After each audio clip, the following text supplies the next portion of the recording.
What if this year isn't about fixing your life, but about finally meeting the person you were always meant to become?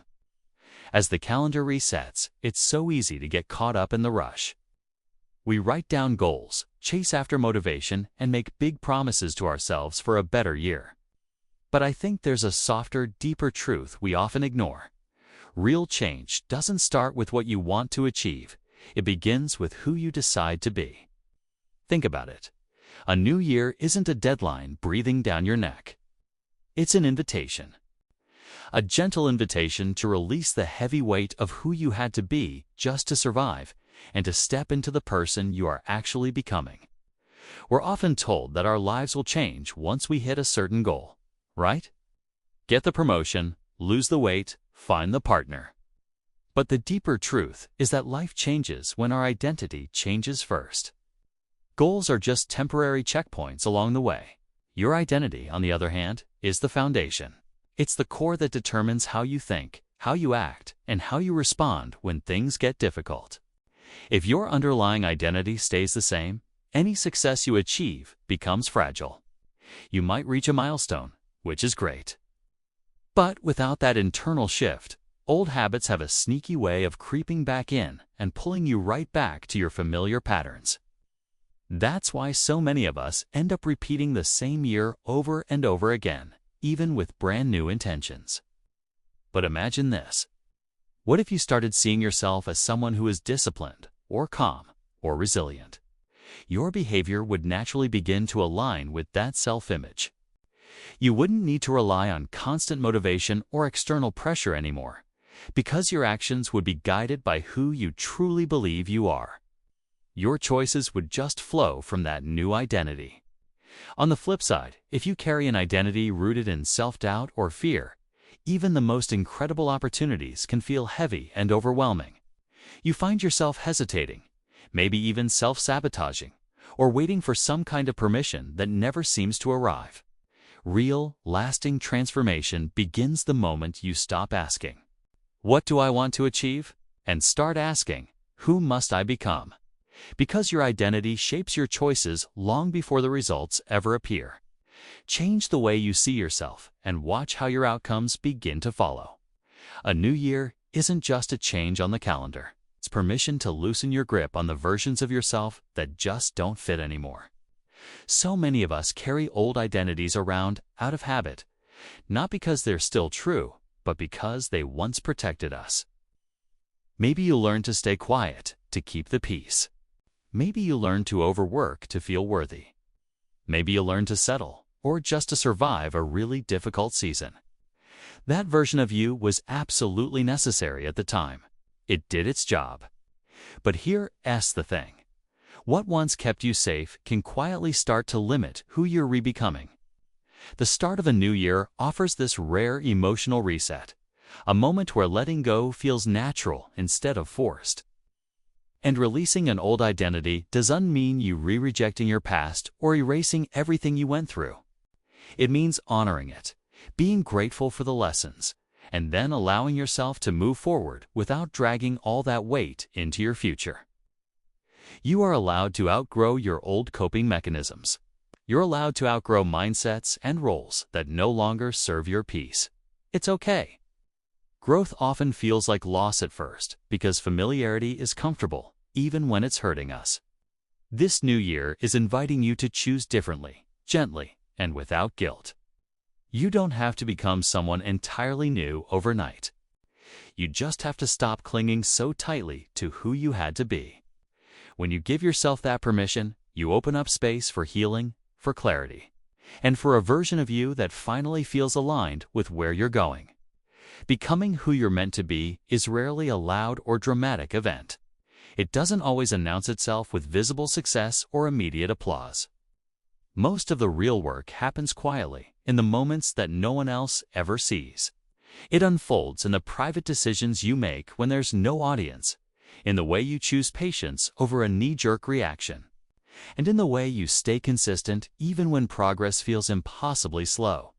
Before any transformation becomes visible to the outside world, it has to take place internally first.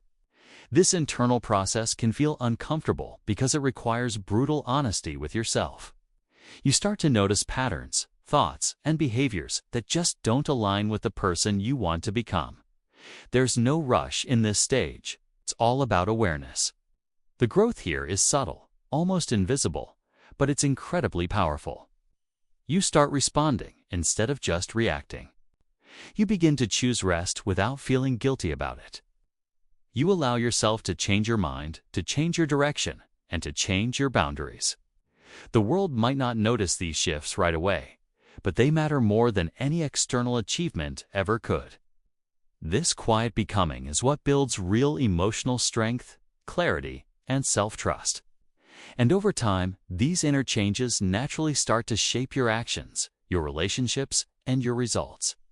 So when the transformation finally shows up on the outside, it's not sudden at all. It's simply the reflection of the work you did within yourself, patiently and intentionally, long before anyone else could see it.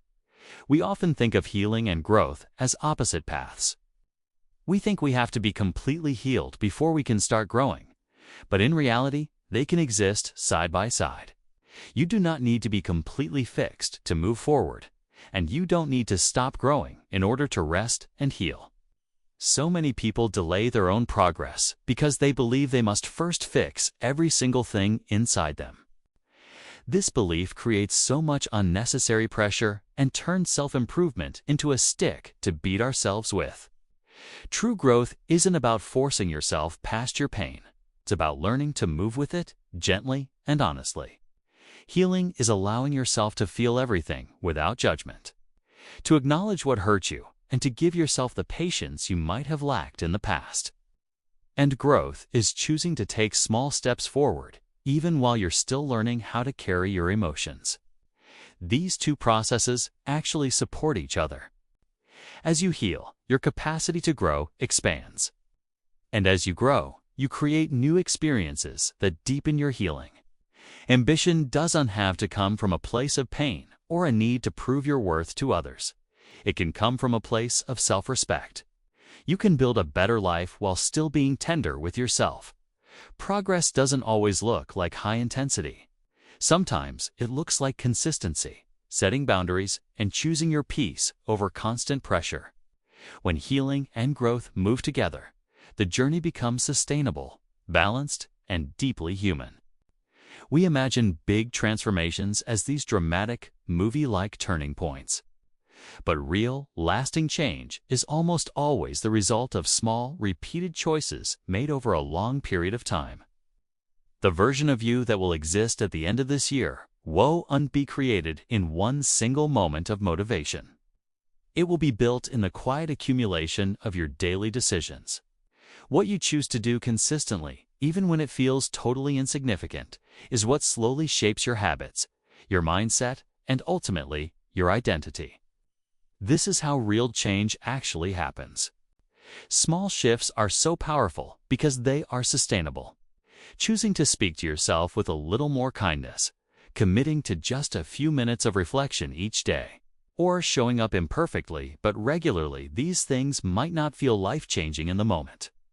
But over weeks and months, these tiny actions compound. They build trust with yourself. They create momentum without leading to burnout.